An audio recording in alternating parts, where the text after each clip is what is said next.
Okay, this is a butchering video. When I say cleaning, I don't mean I'm fixing to take it and wipe him down with Dawn dishwashing liquid and turn him back loose in the river. I mean, we're fixing to butcher this, so it's gonna be graphic.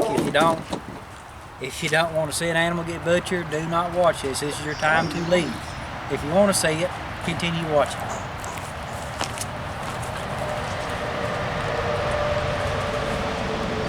Alright, now this is technically a bowfin, but people around here call them a scaly cat. They do got some sharp teeth in there. I don't know if you can, how well the camera can pick them up. But you don't want to get bit by one. So a lot of people mistake them for a snakehead. Whoop, easy. Because they got this big fin that wraps all the way around. He's missing part of his fin, but these things can get it because they got so much more extra fin running around their body. They're really fast, really tanky little fish there. And this one's been gill shot, so this one's going to be a little bit more bloody. But anyways, as you can see, he's moving around. I've already got the table wet just to keep things a little slicker. I continually dip my hands in water to keep my hands slick, or keep them clean so they won't slide as much. Now on any fish, one of the first things you want to do, at least what I do for humane reasons and for safety reasons, on flat fish that are small enough, there's a line here on the gill. You can take that knife and run it in there and then run it straight down, just in and down, and it'll actually sever their brain. It'll kill them. They won't flop on you. Now, for safety reasons, yeah, he's not going to be flopping around. You're less likely to stab yourself. So you always want to kill the fish first. I don't care what anybody says. It's a safer thing to do. Two, it's debatable as to whether or not fish can actually feel pain. You can do the research on it with the bee venom being injected in the lips and all that stuff. Research it if you want to know, but it ain't proven definitively whether they can feel pain or not. So, as a humane thing, I always kill them just to be safe, for their sake and for my sake. Now, on the fish that ain't flat this way, that are more flat this way, the way I kill them then is I don't use a knife. I'll turn them up. And this table, its legs are right here, so this is the strongest point. So what you want to do is you want to take this, and right behind where the plate on the fish ends is about where their brain's going to be. And you just want to hit the crap out of them. It's pretty self-explanatory.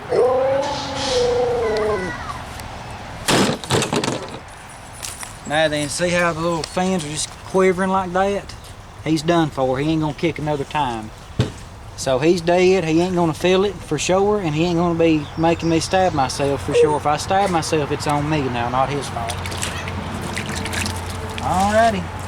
And it ain't got to be a fancy little mallet that you made it, homemade, or this could be anything. You'd use a jackhammer. Jackhammers work great. Anyhow, next thing you want to do, the gills make a good place to hold. You run your finger in there, and now he can't slide on. You got a real good grip on him. He can't slide nowhere.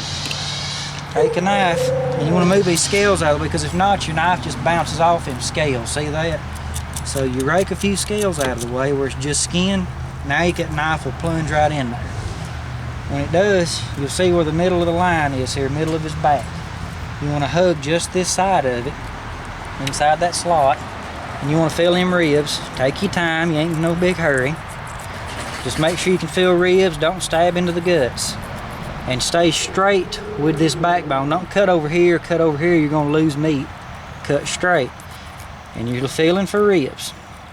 And as soon as you don't feel ribs no more, like so, then you come on back, and usually behind the vent, as you can see right here, usually behind the vent is where them ribs come and hug down.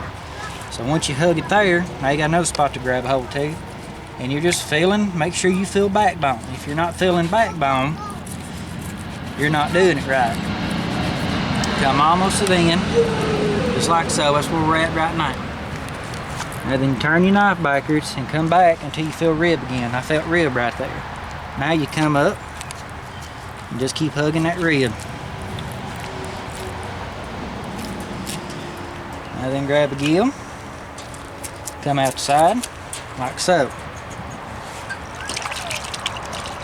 Keeping your hands clean. I don't recommend raking off the slime with a knife, but it works.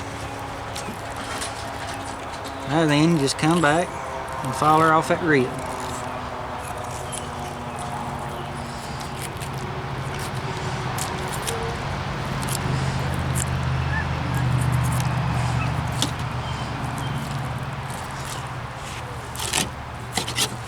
Okay.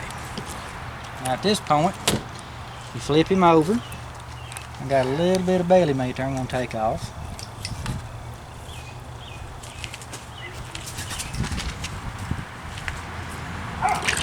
Make some dog food. Now then you come back with your knife and you go down till you feel skin, just like so. Then keeping your knife flat, follow that skin up. You're gonna take that fillet right off, like so. When you do, it leaves that behind. You got a strip of meat. You can wash it off later. Now that's one side done. It just gives you a better look at some of the anatomy. You can kind of see what's going on right here now. You got your ribs that hug around right here, and they come down this way. So when you reach in with that knife, you're raking the scales out, going in, holding on to the gills, and you're just following down. Make sure that tip of that knife is filling the ribs and you're filling this backbone. Come down, come out behind the vent, still hugging this backbone. Just work your knife down. Work back to there, come out, stab out, and come off the side, and then run her out of the skin just like that. And that's how you do one side of a fish. Now we're just gonna do the other side, I guess without talking.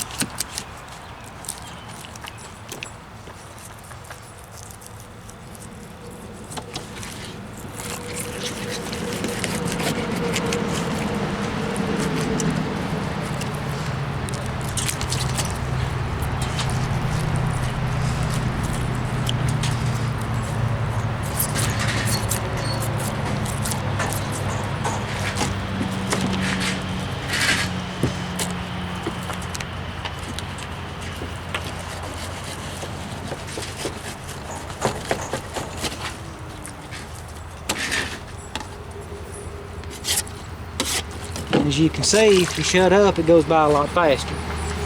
So that's one way of skinning out a scaly cat. That's what your waist looks like. I mean, you can see, hopefully you can see how just a little bit of meat's left behind, not much at all. Guts, bones, slivers of meat, and the head. So there you go. That's how I skin a bowfin or a scaly cat or a cypress bass. They got a blue million nicknames, but there y'all go. Okay, we done ate a good bit because that took us 2 batches to cook that.